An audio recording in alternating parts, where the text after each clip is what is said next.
కర్నూలు జిల్లాలోని అమిలియో హాస్పిటల్ వైద్యులు ఓ గర్భిణికి పునర్జన్మ ప్రసాదించారు.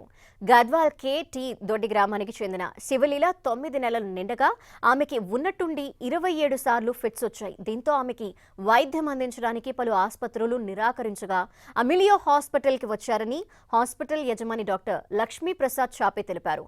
తల్లికి గర్భంలో ఉన్న కవల పిల్లలకి ఆక్సిజన్ అందకపోవడంతో వెంటిలేటర్ సాయంతో గర్భిణికి సిజేరియన్ చేసి విజయవంతంగా డెలివరీ చేసిన చెప్పారు ఆయన. ప్రస్తుతం తల్లి శిశువు ఇద్దరు సురక్షితంగా ఉన్నారని ఆయన పేర్కొన్నారు. ఈ చికిత్సని విజయవంతం చేసిన వైద్యుల్ని ప్రశంసించారు. హై రిస్క్ కేసుల్ని విజయవంతం చేయడంలో మా హాస్పిటల్ కి సక్సెస్ రేట్ బాగుందన్నారు.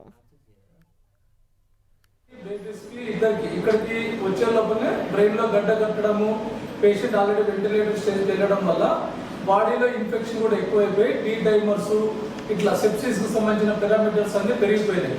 సో ఇంత కాంప్లికేటెడ్ కేసు వచ్చినా కూడా మనం వెంటనే సిజేరియన్ చేసి మదర్కి ఆ స్ట్రెస్ ని తీసేయడం వల్ల బేబీ అనేది స్ట్రెస్ అవుతుంది మదర్ సెప్సిస్ రావడం.